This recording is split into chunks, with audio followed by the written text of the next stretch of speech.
ஓகேங்க சார், இதான் first chapter measurement and science and technology. ஓகேங்களா? ஓகே. மெஷர்மெண்ட்ங்கிறது என்ன? நம்ம நார்மல் வேர்ட்ஸ்ல சொல்லணும்னா எப்படி சொல்லலாம்? அளவு எடுக்கிறது இல்லையா? ஸோ எதுக்காக எடுப்போம்? ஃபிட்னஸ். ஓ, ஒரு அன்னோன் குவான்டிட்டி என்னன்னு தெரியறதுக்காக. இப்போ கிராசரி ஷாப்புக்கு போறேன்னு வச்சுக்கோங்க. இந்த தராசு எல்லாம் வச்சிருப்பாங்க இல்லையா முன்னாடி? இப்போ ஒரு சில கடையில வச்சிருப்பாங்க, ஆனா நிறைய இடத்துல மாத்திட்டாங்க பேலன்ஸா. இப்போ இந்த தராசு வச்சு பண்ணுவாங்க இல்லையா? ஸோ அப்ப அதுல என்ன பண்ணுவாங்க, ஒரு சைடு பாத்தீங்கன்னா 1 கிலோகிராம்கான இது வச்சிருப்பாங்க, இன்னொரு சைடு அன்னோன் குவான்டிட்டி, அதாவது நம்மளுக்கு என்ன வேணுமோ. இப்போ ஆனியன் எடுத்துக்கோங்க, ஆனியன் நம்மளுக்கு 1 கிலோ அளவு எவ்வளோன்னு சொல்லிட்டு கரெக்டா தெரியாது. ஸோ நம்ம இந்த சைடு வந்து 1 கிலோ கல் வச்சிருக்கிறனால அது தெரியாத குவான்டிட்டியை நம்ம மெஷர் பண்ணிக்கலாம் இல்லையா? ஸோ ஒரு அன்னோன் குவான்டிட்டி எவ்வளோன்னு ஒரு நோன் குவான்டிட்டியை வச்சு அன்னோன் குவான்டிட்டி எவ்வளோன்னு தெரிஞ்சுக்கிறது தான் இந்த மெஷர்மெண்ட். சரிங்களா? ஸோ இந்த டெஃபினிஷன் பாருங்க. Counting of the number of times a chosen scale is used. சரிங்களா? ஸோ இதுதான் பார்த்தீங்கன்னா மெஷர்மெண்ட்னா என்னன்னு சொல்லுவாங்க. ஸோ அதுக்கப்புறம் பாருங்க, எதுக்காக நம்மளுக்கு மெஷர்மெண்ட் தேவைன்னு கேட்குறாங்க. எதுக்காக நம்மளுக்கு தேவை? நம்ம எல்லாத்தையுமே மெஷர் பண்ணாம அப்ராக்சிமேட்டாவே போட்டுட்டு போயிடலாம் இல்லையா? ஏன் இந்த மெஷர்மெண்ட் தேவைன்னு சொல்றாங்க? அதுக்கு உண்டான ஒரு லிமிட் ஒன்று இருக்கு. எல்லாத்துக்குமே ப்ராப்பரா எல்லாத்துக்கும் போய் சேரணும் அப்படின்னு சொல்லிட்டு. இப்போ நம்ம அளவே இல்லாம எல்லாருக்கும் கொடுத்துட்டோம்னா ஒருத்தருக்கு அதிகமா போகலாம், ஒருத்தருக்கு கம்மியா போகலாம் இல்லையா? ஸோ எல்லாருக்கும் ப்ராப்பரா ஒரு விஷயம் கிடைக்கணுங்கிறதுக்காக தான் இந்த மெஷர்மெண்ட் அப்படிங்கறத நம்மளுக்கு தேவை அப்படின்னு சொல்றாங்க. சரிங்களா? அதுக்கு சின்னதா ஒரு எக்ஸாம்பிள் சொல்லியிருப்பாங்க இதுல. என்னன்னா, இப்ப நம்ம ஒரு ஷாப்புக்கு போறோம். சரிங்களா? அந்த ஷாப்ல மேங்கோ செல் பண்ணிட்டு இருக்காங்க. மேங்கோஸ் வந்து ஒரு சில மேங்கோஸ் வந்து 5 மேங்கோஸே 1 கிலோகிராம் வந்துடும். இன்னொரு சில மேங்கோஸ் 4 மேங்கோஸ் எடுத்துக்கிட்டாலே 1 கிலோகிராம் வந்துடும் இல்லையா? ஏன்னா மேங்கோஸ் பாத்தீங்கன்னா எல்லாமே ஒரே சைஸ்ல இருக்காது இல்லையா? சைஸ் டிஃப்ரெண்ட் ஆகும், அதோட வெயிட்டும் நம்மளுக்கு டிஃப்ரெண்ட் ஆகும். ஸோ அப்படி இருக்கும்போது இப்போ வந்து ஒரு சிலருக்கு வந்து 4 மேங்கோஸ் நான் கொடுத்துட்றேன். சரியா? கேக்குதுங்களா? ஒரு சிலருக்கு பாத்தீங்கன்னா நான் 4 மேங்கோஸ் எடுத்து கொடுத்துட்றேன். இன்னும் சிலருக்கு பாத்தீங்கன்னா அதே 4 மேங்கோஸும் கொடுக்குறேன், ஆனா சைஸ் வந்து வேரி ஆகுது. அவங்க போய் மெஷர் பண்ணும்போது பாத்தீங்கன்னா இதுவும் அதுவும் வேற வேற சைஸ்ல இருக்கு இல்லையா? சோ அப்ப வந்து கஸ்டமருக்கும் அதனால பாதிக்கப்படுவாங்க, செல்லரும் அதால பாதிக்கப்படுவாங்க இல்லையா? சோ அதனால இப்ப வெயிட்ங்கிறத நம்ம கொண்டு வந்துட்டோம்னா, இப்ப எல்லாருக்கும் 1 கிலோகிராம் மேங்கோஸ் கொடுக்குறாங்கன்னா 1 கிலோகிராம் 5 மேங்கோஸும் இருக்கலாம், 4 மேங்கோஸும் இருக்கலாம் இல்லையா? ஸோ நம்ம வெயிட்டை மெஷர் பண்ணும்போது ஒருத்தனுக்கு 4 போனாலும் சரி, 5 போனாலும் சரி, ஸோ நம்ம வெயிட் படி இது பண்ணும்போது கரெக்டா போய் சேரும். இதனால கஸ்டமருக்கும் பாதிப்பு இல்லை, செல்லருக்கும் பாதிப்பு இல்லை இல்லையா? ஸோ இதுக்காக தான் மெஷர்மெண்ட்ங்கிறது ரொம்ப நம்மளுக்கு எசென்ஷியல், ரொம்ப முக்கியமானது அப்படின்னு சொல்லிட்டு சொல்றாங்க. சரிங்களா? அடுத்தது பாருங்க, வாட் இஸ் அ யூனிட்? யூனிட்ங்கிறது நம்மளுக்கு எதுக்காக தேவை? இப்போ நம்ம மெஷர்மெண்ட் எதுக்காக தேவைங்கிறத பார்த்தோம். மெஷர்மெண்ட்னா என்ன, மெஷர்மெண்ட் எதுக்காக தேவைங்கிறத பார்த்தோம்.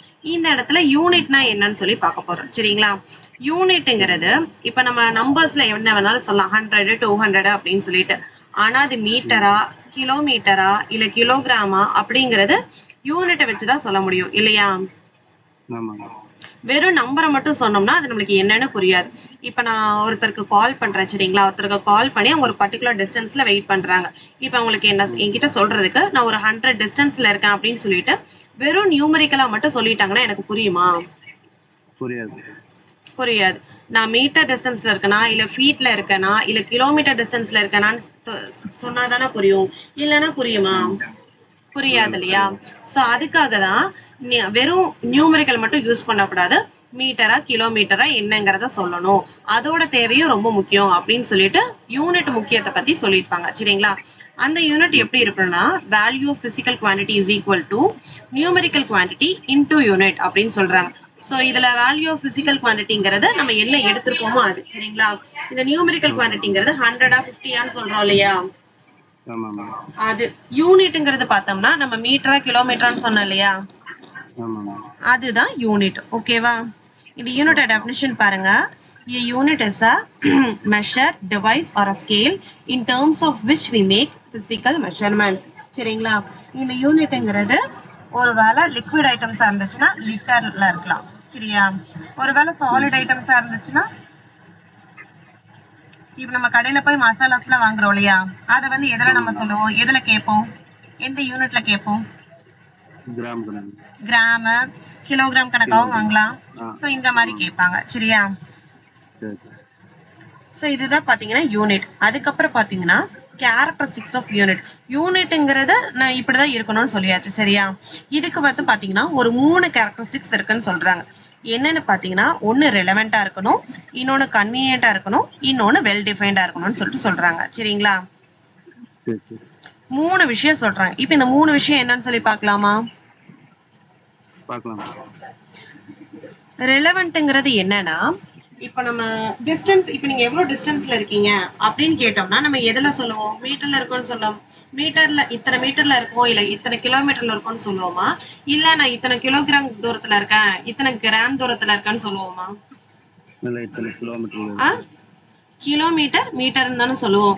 இப்ப யூனிட்னு எடுத்துக்கிட்டோம்னா மீட்டர், கிலோமீட்டர், கிலோகிராம், கிராம் எல்லாமே யூனிட் தான். ஆனா எது எதுக்கு எது யூஸ் பண்ணணும்னு இருக்கு இல்லையா? இப்ப நம்ம டிஸ்டன்ஸ பார்த்தோம்னா மீட்டர், கிலோமீட்டர்னால தான் சொல்ல முடியும். சோ அதுக்கு அதுலதான் யூஸ் பண்ணணும் அப்படின்னு சொல்றாங்க. அதுதான் ரெலவென்ட். ஓகேவா?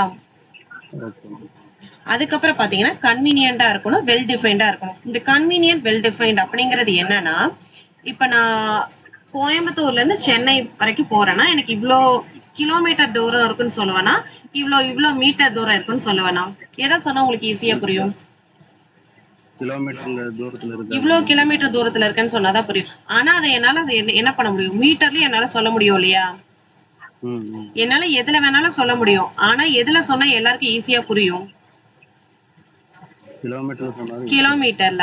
சோ இந்த மாதிரி ஒவ்வொரு விஷயம், ஒவ்வொரு என்னென்ன சப்ஜெக்ட் தேவையோ அதுக்கு ஏத்த மாதிரி நம்ம வந்து மாத்திக்கணும்னு சொல்றாங்க யூனிட். சரிங்களா? யூனிட்ங்கிறது எல்லாத்துலயும் இருக்கும். ஆனா எதுக்கு எதை யூஸ் பண்ணுமோ அந்த மாதிரி எடுத்துக்கணும். சரிங்களா? இதுதான் கன்வீனியன்ட்டும் வெல் டிஃபைன்ட்னு சொல்லிட்டு சொல்லியிருப்பாங்க. சரிங்களா? இதுதான் 3 கேரக்டரிஸ்டிக்ஸ் ஆஃப் யூனிட். ஓகேவா? ஓகேங்களா? சோ அதுக்கப்புறம் பாருங்க இதோட இன்டெக்ஸ் கொஸ்டின்ஸ் 1.1 இருக்கு இல்லையா? Define the term measurement by giving 2 examples. என்ன சொல்லலாம்? ஃபர்ஸ்ட் மெஷர்மென்ட் டெஃபினிஷன் பார்த்தோம் இல்லையா?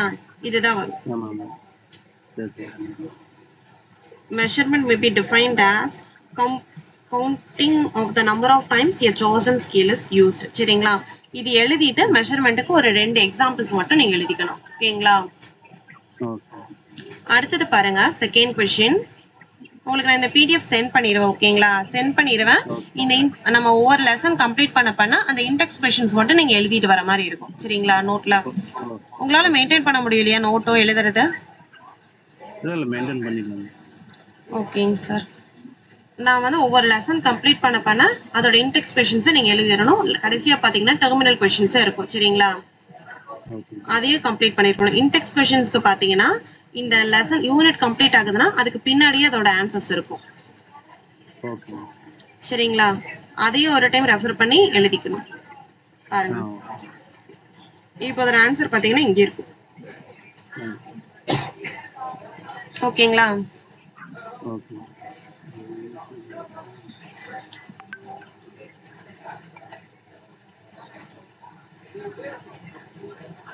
அதுக்கப்புறம் செகண்ட் क्वेश्चन பாருங்க. What is a unit? யூனிட்னா என்னன்னு கேக்குறாங்க. சோ அப்ப இதுக்கு என்ன எழுதுவீங்க?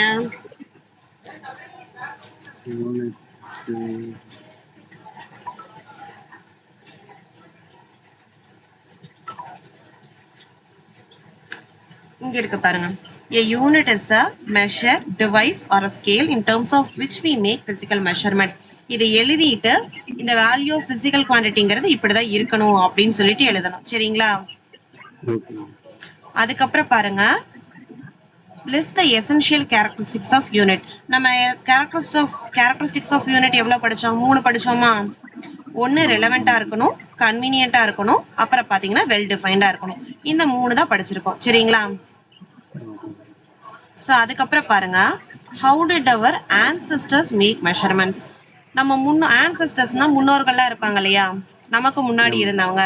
அதாவது இந்த இப்ப நம்ம டெவலப்மெண்ட்ஸ்ல வர்றதுக்கு முன்னாடி இருந்திருப்பாங்க இல்லையா, அப்ப வந்து இந்த மாதிரி இப்படி கிலோகிராம்ல இப்படிதான் மெஷர் பண்ணணும், கிலோகிராம் இருக்கு, யூனிட் இருக்கு அப்படின்னு சொல்லிட்டு யாருமே பண்ணதில்லை. சரிங்களா? அப்ப பாத்தீங்கன்னா இதெல்லாம் இருந்ததில்ல, அதுக்கப்புறமா வந்ததுதான். சோ அதுக்கு முன்னாடி எப்படி எல்லாம் மெஷர்மெண்ட்ஸ் போயிட்டு இருந்தது அப்படின்னு சொல்லிட்டு கேட்டிருப்பாங்க. சரிங்களா?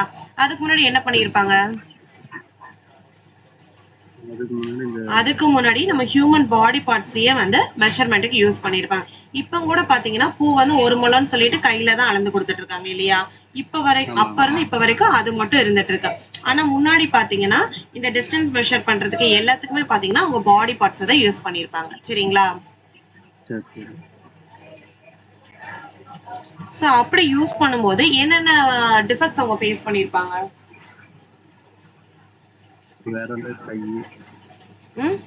சோ எக்ஸாம்பிளுக்கு பாருங்க, இங்க ரோமன்ஸ் வந்து பேஸ்ங்கிற ஒரு யூனிட் மெஷர் பண்ணிருக்காங்க. எதுக்காகனா எப்படின்னா, இப்போ ஒரு சோல்ஜர் வந்து 1000 பேசஸ் நடந்தாங்கன்னா அது வந்து ஒரு மைலுக்கு சமம் அப்படின்னு சொல்லிட்டு சொல்றாங்க. சரிங்களா?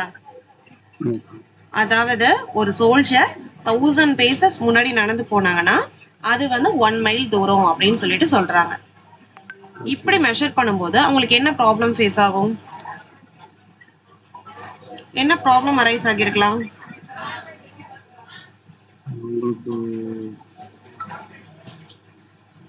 அவங்க அந்த மாதிரி வந்து மைண்ட் செட் பண்ணி வச்சிருக்காங்க மேடம். இந்த 1000 ஸ்டெப் போனா ஒரு மைல், 1000 ஸ்டெப்ஸ் போனா ஒரு மைல்னு சொல்லிட்டு செட் பண்ணிருக்காங்க. சரிங்களா?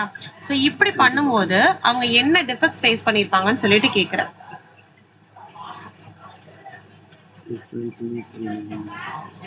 சொல்லட்டுங்களா? சோ இப்படி பண்ணும்போது பாத்தீங்கன்னா நம்ம ஹியூமன் பாடி பார்ட்ஸ் யூஸ் பண்றோம் இல்லையா? சோ எல்லாருமே ஒரே அளவுல இருப்பாங்களா? இப்ப நம்ம ஸ்கேல 10 சென்டிமீட்டர் எடுத்தோம்னா இன்னொரு ஸ்கேல 10 சென்டிமீட்டர் எடுத்தாலும் 10 சென்டிமீட்டர் தான் இருக்கும் இல்லையா? அதே இப்ப ஒருத்தரோட கை பாத்தீங்கன்னா நீளமா இருக்கும், ஒருத்தரோட கை கொஞ்சம் அளவு கம்மியா இருக்கும். சோ இப்படி எடுக்கும்போது ஒரு 2 பேஸ் ஒரு 3 பேஸுங்கும் போது நம்மளுக்கு பெருசா வித்தியாசம் தெரியாது. இப்ப இவங்க 1000 பேசஸ் வாக் பண்ணும்போது நமக்கு ஹியூஜ் டிஃபரன்சஸ் தெரியும் இல்லையா? சோ அதனால ஒவ்வொருத்தரோட மெஷர்மெண்ட்டும் ஒவ்வொரு மாதிரி இருந்தனால அதுல அவங்க டிஃபெக்ட்ஸ் ஃபேஸ் பண்ணாங்க. சோ அதுக்கப்புறம் தான் பாத்தீங்கன்னா நம்மளுக்கு வந்து மெஷர்மெண்டோட முக்கியம் என்னன்னு தெரிஞ்சு அதுக்கப்புறமா எஸ்ஐ யூனிட்ஸ்ல கொண்டு வந்திருப்பாங்க. சரிங்களா? அதுக்கப்புறம் தான் அவங்க வந்து ஸ்டாண்டர்ட் யூனிட்ங்கிறது ஒண்ணு தேவை அப்படின்னு சொல்லிட்டு யூஸ் பண்றாங்க. சரிங்களா? ஓகேங்களா?